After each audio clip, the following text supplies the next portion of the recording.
Welcome everybody to studiohockey.com. We are for the first time live on Facebook, and the topic of today is we go behind the mask because we've got some world-class goalies who are in our show today.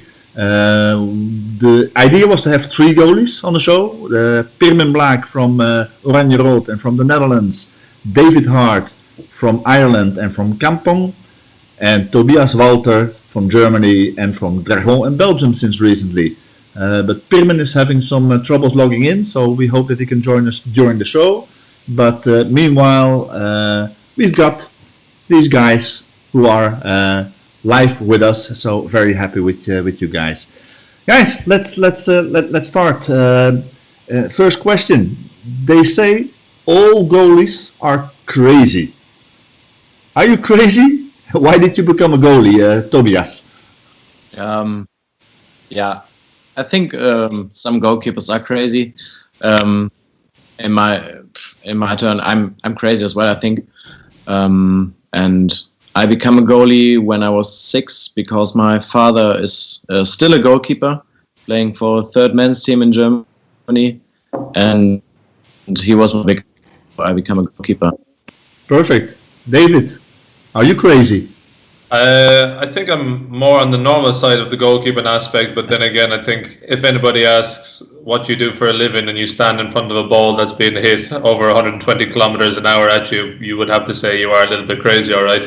I got into goalkeeping when I was only started hockey about when I was 12 or 13, so a bit later than normal, and didn't like all the technical skills outfield or the running around, and thought, right, we'll give goalkeeping a go. I played lots of different sports, from racket sports to football, and had decent hand-to-eye coordination, so thought, try use a transfer of all the different skills and put it together for hockey goalkeeping, and so far so good. Can you tell me, guys, what was your first club, and at what age did you become a goalie? Tobias. Yeah, I became a goalkeeper when I was 6, and I raced in a really, really small club southwest of Germany called Frank. In the 60s, 70s, they were a really, really good team in indoor hockey, and I played my whole youth there till I was allowed to play adult hockey. Yeah, really, really tiny city. Okay, and how did you came to what were the clubs and what were the different phases in your career to the place where you are now to get to Dragons?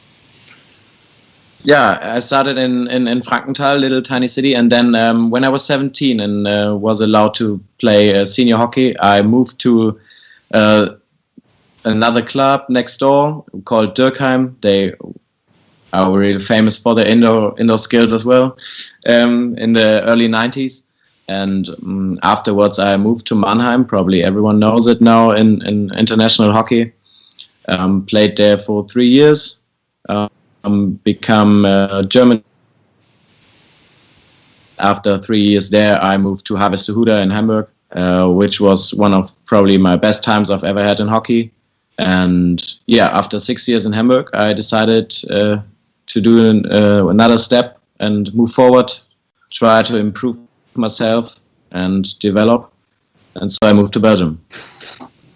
Okay, David, what was your road to Kampong and to Ireland? Quite a roundabout journey as well, you'll say. First ever club started, I think, was about 15 years old, possibly. Just before that, I played at school level and joined a small club up in Cork, where I'm from, the city in Ireland. Cork Harlequins is the name of the club. From there, I went to university for 4 years in Dublin and played for a different team called Pembroke Wanderers, who you would have seen in and out of the Euro Hockey League. Yeah. And then after that, had finished up my 4-year study at university, and it wasn't looking like I was going to have the opportunity to play abroad in Europe. But then got asked to go play for Stichtse, S2E6 in the Netherlands.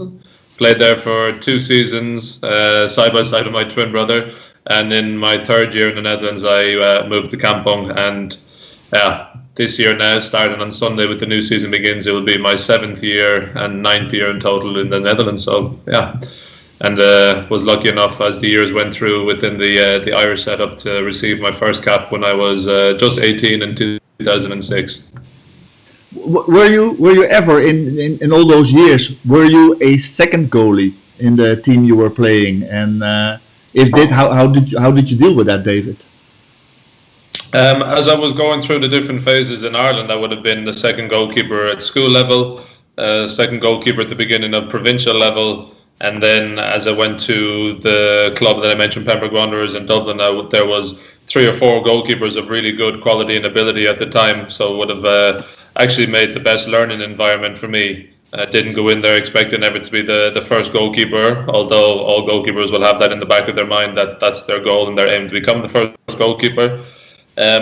Then within the national setup, it just so happened that there was quite a few retirements. They weren't really supposed to be at that time, and that's just how it worked out, that then myself and a couple of other younger goalkeepers at the time got an opportunity to be involved in the senior setup, and really just went from there. Okay. Tobias, were you ever the second goalie in your team? Not really in club side, but during my time in the national team, under 16, under 18, under 21s. For example, during Junior World Cup 2009, I was second goalkeeper. As you know, it's not always easy to handle it, but I was comfortable with that because I was a really young age in this team. And also during Olympics in Rio, I was the unlucky part of the second goalkeeper. But it's always really nice experience, and I fought through that. And after Rio, I became first goalkeeper, and now I'm trying to stay there. Okay, perfect. Guys, we already got our first question from the people who are watching the show. So we've got a new teammate from Tobias, Luke Noblet. He's just in the next room. We're listening. Probably. Well, that's his question. Tobias, how are you finding your 2 new housemates at Dragons? My 2 housemates are really cool. They're just here for 1 more week in my room. Then my girlfriend is moving here, and they have their own house where they live in. Perfect. Okay, Tobias, what is the reason that you made to move to Dragons? Yeah, as I already told, I played 6 years in Hamburg at Harvestehude. Had a really, really great time there. Won quite a lot of titles with them. Also EHL and German Championship, indoor, outdoor. And now I decided to make a new step, try something new. I've never been abroad, so and Dragons is a really good club, so I want to try that. And were other clubs in the picture, or did you just want to go abroad, or did you want to specifically go to Dragon? Yeah, as I heard that they're looking for a goalkeeper, I was really interested. I already played against Dragons in EHL. Wasn't the best game of Harvestehude. We lost 6-2, I think, in the KO 16. And I knew some guys from the team already, so it was easy to think about that I can play there, and I made the decision quite quickly then. Yeah. David, what was the exact reason why you went to Kampong? You were already in Holland playing nearby at Stichtse. What was the reason that you went for Kampong? Main decision was that I had wanted another challenge after 2 seasons at Stichtse. I think we had finished 7th in the league and 9th in the league, and I really had a goal in my mind that I wanted to be involved in the playoffs. So I took a small little journey over to watch Kampong, who had reached the playoffs, I think, for the first time possibly ever in their history, or something along those lines, or in many, many years anyway. And I sat in the stands and watched that game and really loved the atmosphere and the environment around it, and thought to myself, this would be a fantastic club to play at. Had heard rumours that the goalkeeper at the time might have been moving on to a different club, and saw an opportunity. So got in touch myself with the coach at the time, Alexander Cox, to see if there was something that was a possibility or an availability for me to go and do so. Yeah, perfect. Well, I think it's clear that you made the right choice. You've since then became a Dutch champion, you've became an EHL champion, and you're gearing up for yet another season that is about to start. What are your expectations for the season to come with Kampong? I think the expectations, anytime you play with a team like Kampong, whether it's from an external point of view, everyone will obviously have high expectations to continue on what we've done over the last 3, 4, 5 years. I think knowing that we've lost quite a bit of experience with a good few friends of mine, what I like to call the 30 club. So all the guys of all that kind of generation and era have all moved on and retired. So I am going to be the oldest player on the team this year. So that's a first for me. But I think just having been involved with the group now the last week since I've come back from a brief holiday, just to see the youth that's coming through, it's really a high standard. I'm very impressed by it. We had quite a successful ABN AMRO Cup tournament only last weekend, and I know it's still only a preparation tournament, but I was still impressed how we played as a unit, as a group, and as a team, and just really looking forward to starting on Sunday. Perfect. Tobias, what are your ambitions with Dragon this season? You've got quite a new team. Dragon has got quite a new team and a lot of new players. So what are your ambitions? I think we need to have a look. We're really ambitious, but as you said, lots of players left the club after last season, and now lots of internationals are there, like Luke Noblet, Dominic Uhr from Austria, and Kuhn Backhaus from Harte. And we try to find ourselves as a team and try to make the best out of the season. Perfect. You already had a couple of practice games. Last night you played a game which ended in a 2-2 draw, where you almost kicked my son out of the game. Not good. But how is the practice going? How are the practice games going? Yeah, practice game's good. We're not complete at all in the team. For example, Shane O'Donoghue is missing. He's arriving today. He will join us tomorrow for the next game against Heracles. And the practice games are going good. Yesterday, 2-2, but I think we could have won, actually. Did a few mistakes in the last minutes. And but it's going well. Perfect. Let me just see. What do you think? Is there a difference in your preparations with the German club that you're experiencing now in Belgium? It's everything. It's a bit different. In Germany, you have you train every day together with, for example, your athletic coach. Or in Belgium, you don't do that. You get your program from the coach, and they wanted you to do it. If you don't do it, you're not fit enough to play in the team, and they really trust you and want to improve yourself and handle it on your own. And in Germany, you do everything with a coach together. It's really different, but I'm really fine with that. And also the hockey training is really good, high intensity and really good quality as well. Perfect. David, what were your experiences when you moved to Holland? How different is the preparation to a season? How different are the trainings compared to what you lived in Ireland? The word probably professionalism was something I'd come into. So I think that's for any league you play really on continental Europe, whether it's Germany, Holland, or Belgium, that you're training a lot of time together, a lot of hours together. Players are rewarded financially for being contracted to those clubs, and within Ireland you have nothing like that whatsoever. We would have had our general basic Tuesday evening training, Thursday evening training, and then your match on the weekend, and that was it. So for me it was a huge step up when I think that I'm on the pitch now maybe 5, sometimes 6 times a week. So that's excluding any extra sessions you're doing, like Toby mentioned, so whether it's gym sessions or extra small running sessions, that's also something that you have to do on top of the pitch time that you're spending with my club over here. So the biggest thing was getting used to, obviously, just the life around it of not really having much time for anything else, which is of course great as well. You dedicate your life towards a specific reason, and for the last, I can say 7, 8, 9 years now, it's obviously been hockey for myself. So I was delighted to be able to do so, having actually finished up and qualified with a degree in physical education and biology teaching. I tried to combine both when I first came to the Netherlands, to teach and to train full time.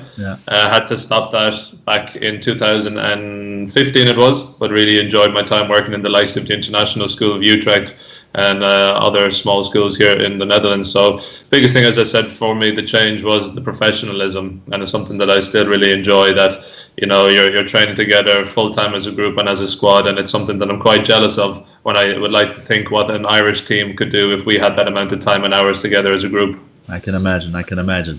Okay, guys, let me just to switch gears from time to time. We've got another question from the audience on Facebook here. These are the guys from Australia, the Reverse Stick podcast, and they've got a very interesting question.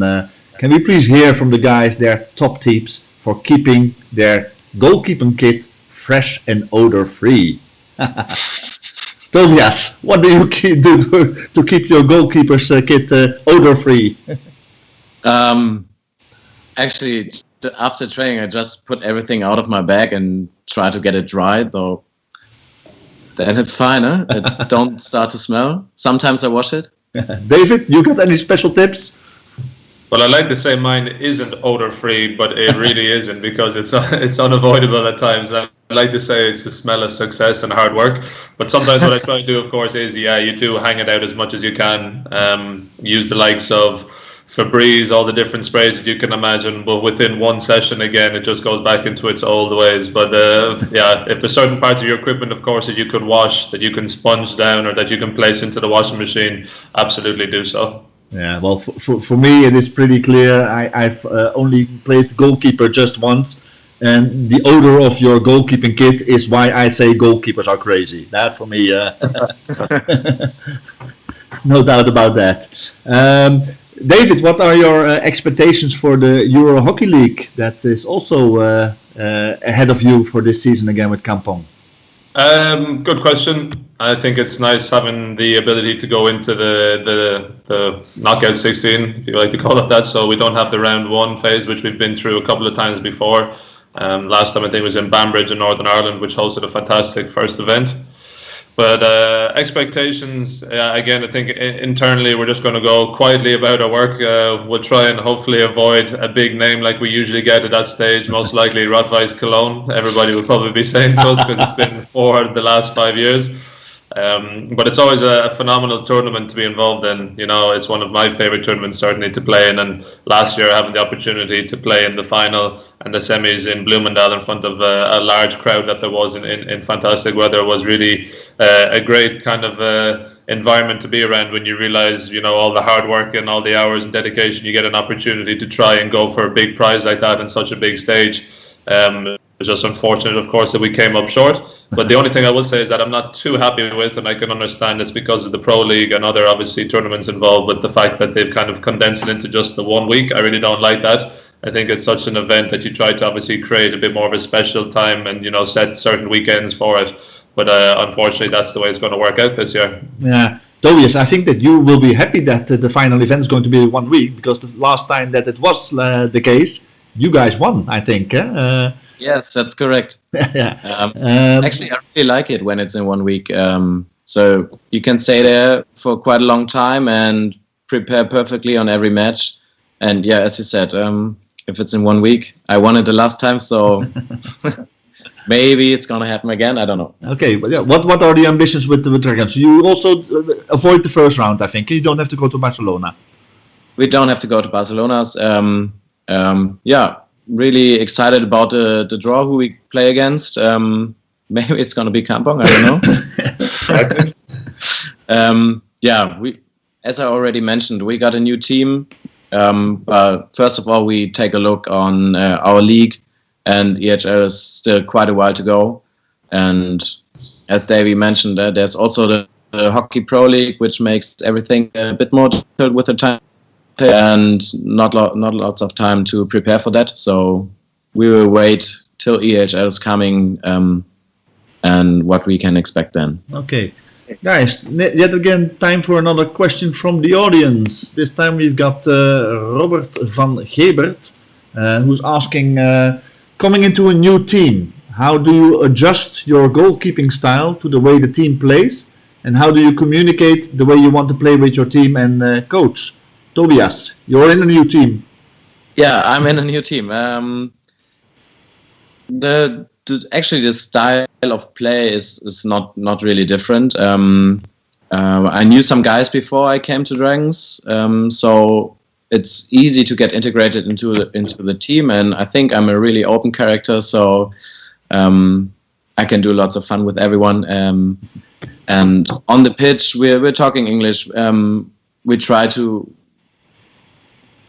get in touch with each other, and had a chat before with the whole defense and the goalkeeper. So we worked out how we want to play, what are the ideas of all the international players, because our whole new defense are new players, are foreign players. Yeah. So, but for the moment, you have to communicate in English with your team as well. Yes, yeah, because also Australian guys playing in the back and Austrian guys playing in the back. Yeah, and I can we imagine. need to get in English. David, do you communicate with your defense in Dutch? Yeah, at this stage it will be sometimes some expressions and phrases in Dutch, but when I really need to express myself, it all comes out in English. So that would be the guys like to call it when the helmet comes up, that you know you're going to get a bit of a sprain. So that's usually mostly done in English when I want to get a message across quickly and with a good message behind it. But integrating yourself, yeah, I think it's just to get involved straight away. Toby mentioned, not changing your style or technique as a goalkeeper. All of us are individual and unique, so it shouldn't be a case that you have to change your style just to fit in with the team. Of course, there might be certain things you have to do depending if you're playing a zonal or man-to-man. You might find yourself on the penalty spot as the bottom of a diamond in a zonal press, which I've done before, and you kind of might feel a bit outside your comfort zone, but it's something that you have to do if it's the way that your team is going to play. I think as a keeper, just the best advice would be to just be open and adaptable. Yeah. Never to say, no, I can't do this or I won't do this. It's always to be what's in the benefit and the best for the group and for the team. Absolutely. We've got one more from the audience. This is John Bibby asking, how much time in a training session do you spend on goalie-specific drills compared to training with the rest of the team doing drills? David? I think, mostly that I would have the luxury of having specific goalkeeping actual training sessions, so I can just have nothing but myself, another goalkeeper or two, along with my goalkeeper trainer. So for me in the Netherlands here, it's with Martijn Driver and the second goalkeeper at Kampong, and back home in Ireland, it's the other Irish goalkeepers and Nigel Henderson, our goalie coach there. And sometimes goalkeeper sessions can range from 45 minutes to maybe 90 minutes. It all depends what phase of the season you're in. If it's pre-season, if you need to get a bit of a good workout, or if it's in the middle of a tournament and you just need to get some ball contacts and need to get a bit of sharpening, that could be literally a 40-minute session.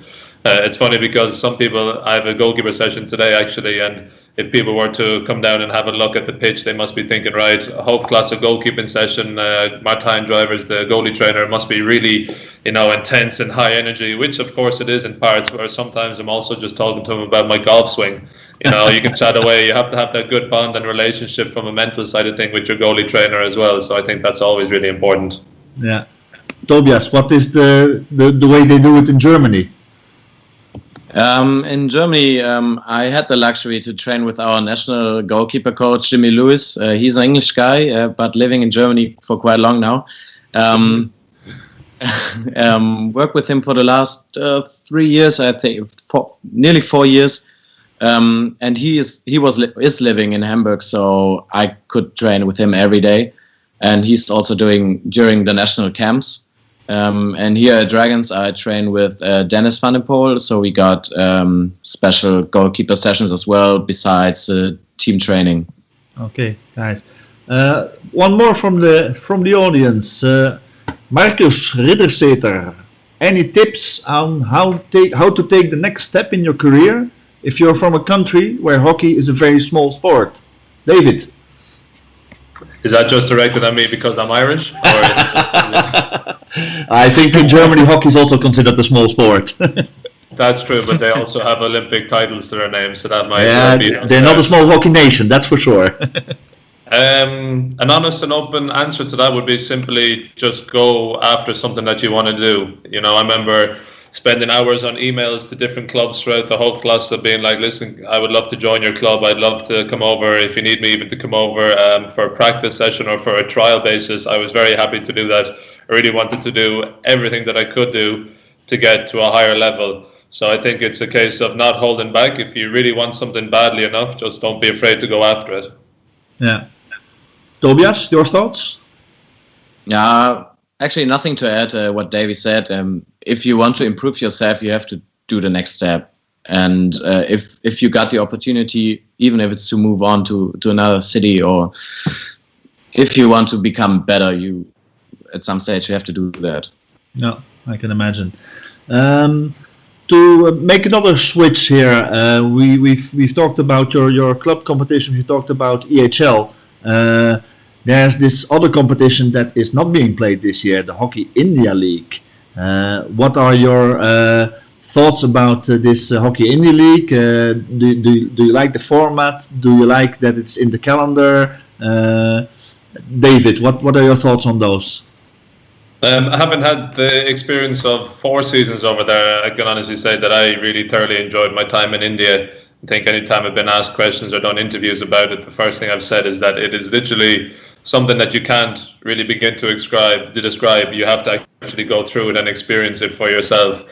Some say that when you go to India, it's an attack on your senses. The sounds, the smells, the sights, everything, and it really is. But to play hockey in a country like that, where it's really seen as obviously a national sport as well as cricket, it was really just a really special opportunity that I had in Mumbai for those 4 years. It's a pity, of course, that it's obviously off the calendar at the minute. I would love to see it come back eventually. For hockey players, with the amount of hours and how we live, as people might say, as professional sportsmen, to have the opportunity to get the remuneration of financial rewarding for that amount of time and period in your hockey career is something that might not really happen too much in certain tournaments. So when you have an opportunity like that to go and play with some of the best players in the world, to be broadcast globally around the world, as well as playing in front of some fanatical crowds, I would say that I would love to see it come back, and I certainly enjoyed my time in Mumbai, like I said. Yeah.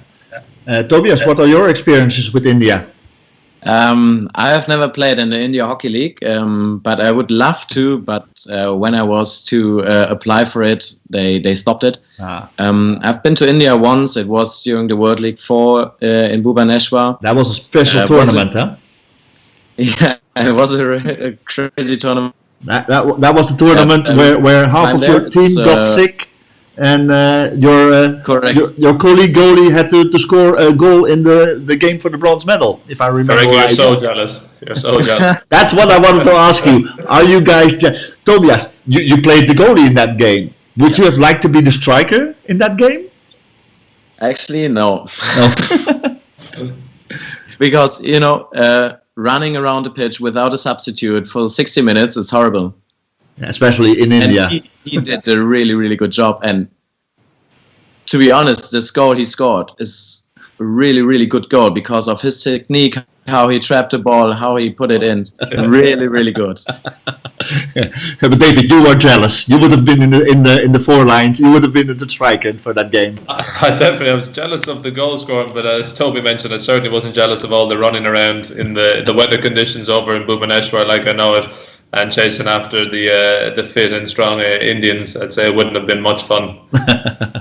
Okay, talking about India, guys, the World Cup is up next as well. How are you preparing, Tobias, that the stuff that happened to your team last time you were in Bhubaneswar is not going to happen again, so that you can play a semi-final or maybe a final with a full team? Yeah, as I heard at the beginning of the year was that all teams are allowed to go with 20 players to India. So you got 2 P accredited players. But yeah, we try also to take care about our health. We got different stuff to do to prepare before the World Cup, and it's going to be interesting if every team is going to be healthy. Then you also have to think about maybe taking a cook or a chef or stuff like that. Bring your own food. It also all depends. And I think our hotel we went there in Bhubaneswar during World League was really good. We're going to be there at the World Cup as well. And yeah, it's going to be really interesting for the teams. Absolutely. David, do you fear the Delhi belly from India? Not really. Sure, you can get Delhi belly if you have some bad food in Europe as well. So it's something that I think is always blown out of proportion. But obviously, given the fact that the World League 4 had such an element of sickness and illness, and when you see obviously the depleted German team that had to show up and play for the last game of the tournament, it was clear that there was something not quite right there. I think if you just literally be smart and take the right precautions that you need to, at the end of the day, your health is your wealth, and especially as a sportsman. So when it's a simple thing of you non-stop have to walk around with a little thing of hand sanitizer in your pocket for those however many days you're in India, then it's just something that you're going to have to do, and just be careful. Yeah, true. Who's going to be the world champion? Tobias.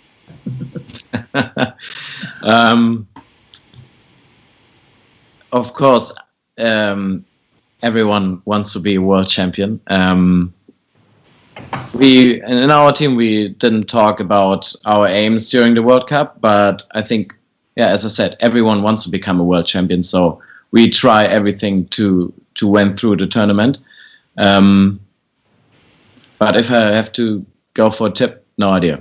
I would say Germany. If I look at Germany specifically, the last time we had a World Cup in Holland in 2014, your guys were a little bit surprised in a negative way, where you performed a little bit under your normal value, most likely because the tournament was so close to the regular competition.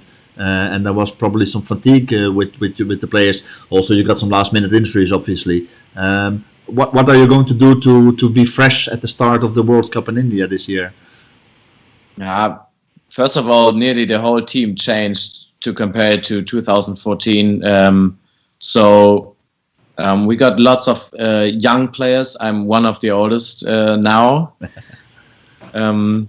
But they're all really fit. They all train really hard, and we had a good preparation during the summer break of the league. We went to Japan for 10 days for a camp, played there, Japan and New Zealand.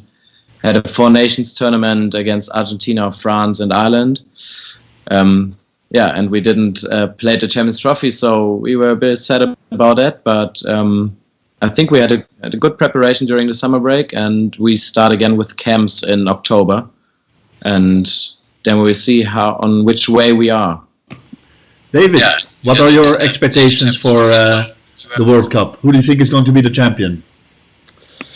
Now, I think obviously you can forgive me here, but of course, in an ideal world, I'd like to say Ireland will become World Cup champions for the first time ever. Hey, your women gave you a good example, exactly.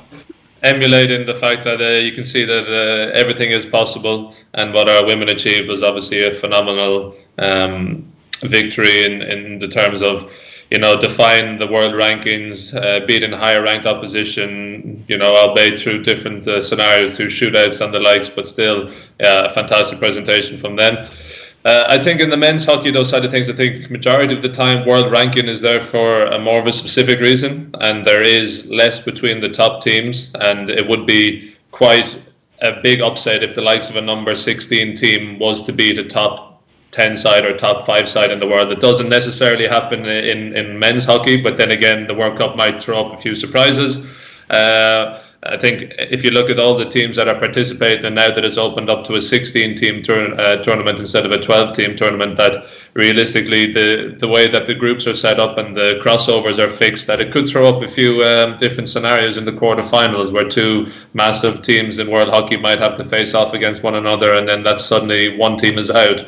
So I at this particular moment in time, having played a lot of the top teams in the world and sitting in the top 10 with Ireland, I wouldn't be able to say outright who I believe is going to be the world champion. Okay, guys. We've got another question from the audience here. We've got a question, let me put it on the screen here, from Jason Whitford. What's the first thing you do on game day? Any rituals you carry out, Tobias? First thing on game day is waking up and having a coffee. That's probably the most important thing on the game day. What are your rituals on the game day? Okay, you play at 3 o'clock in the afternoon. What is your normal schedule? I don't mind when. I got some rituals when I put on my stuff. For example, I put on the left sock first before the right sock, and I got some habits. After the huddle on the pitch, I clap on my glove, on my pads, and twice on the crossbar. Then with my glove, it's really weird. But I believe in that. So I keeping up with that. Yeah. David, what are your rituals on game day?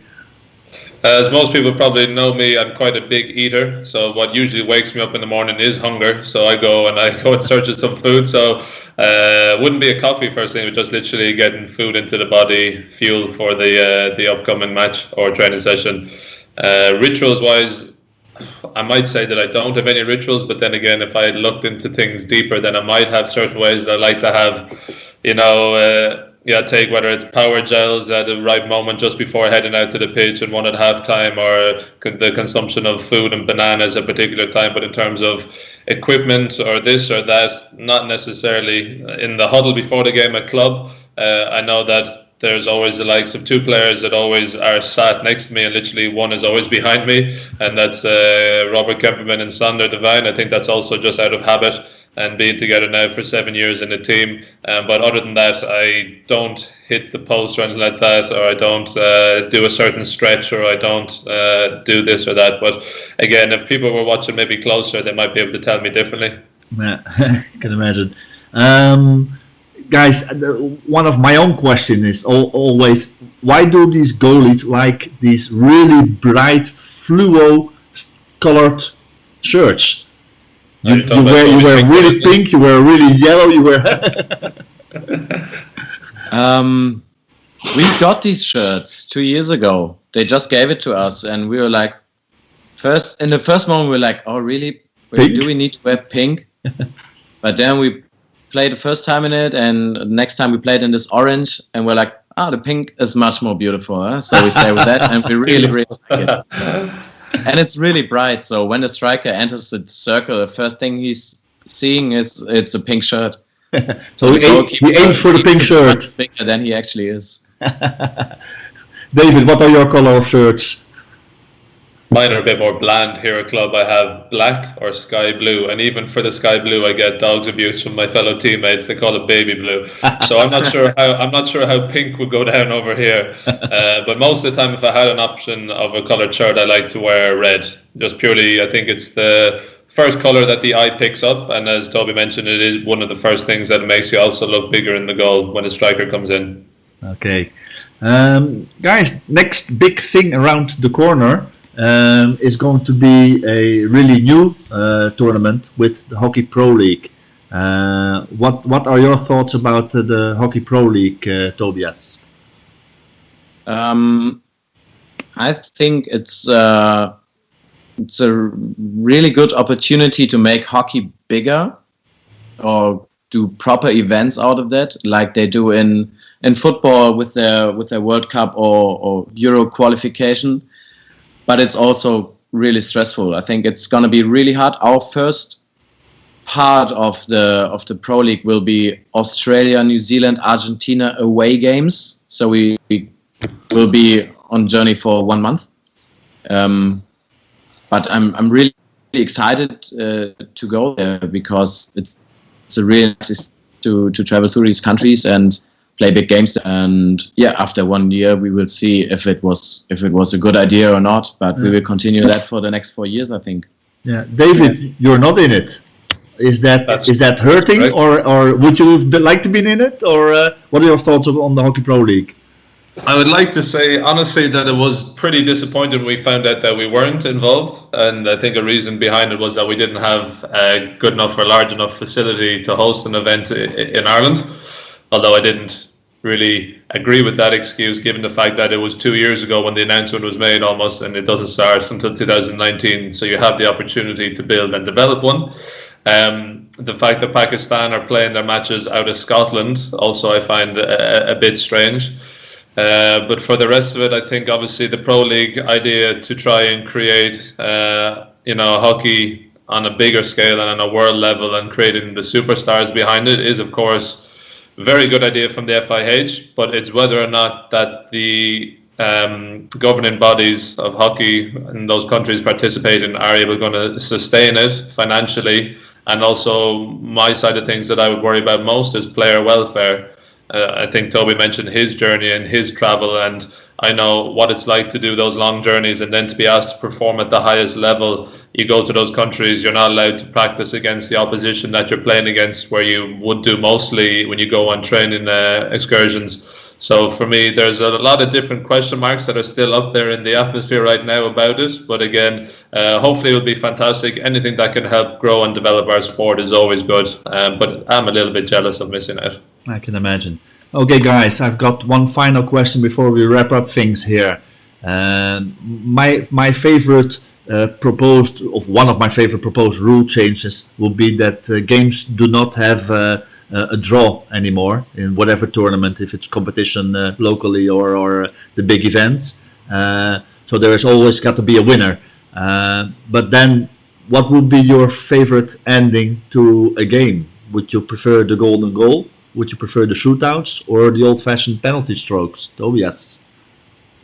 I think I prefer the penalty shootouts because I think as a goalkeeper you got a much bigger chance to save a ball than to compare it to a stroke. I don't like the golden goal, so at penalty shootouts, you if you prepare well, you got a really big opportunity to win the game. So I think it's easier. David? 100% penalty shootout. 100% penalty shootouts. Yeah. One of the best inventions for goalies? I think so, but I think also maybe for perhaps the audience and people watching, it really does add a bit of excitement and, different skills on show, whether it's from a goalkeeping side of thing or strikers. I think some of the possibly most watched video clips on social media channels these days are of shootouts. And there's obviously a direct correlation between why there's so much people watching this and, of course, the skill and execution that comes behind it. So for goalkeepers, as Toby mentioned, you do get an awful lot more of an opportunity to be involved rather than just the ball being pushed at you from 7 meters out in the old-fashioned penalty strokes. Okay. Guys, I want to thank you very much. We've gone a little bit over our time, so would like to wrap things up here. This was a first experiment, and I loved talking to a couple of crazy goalies. I want to wish you the best of success with your teams, and maybe that we'll see each other at the pitches one of these days. Guys, thank you, and bye-bye. Thanks, Ernst. See you guys. Thanks for tuning in to Studio Hockey. Don't forget to subscribe to our podcast. And as always, enjoy your hockey. Bye-bye.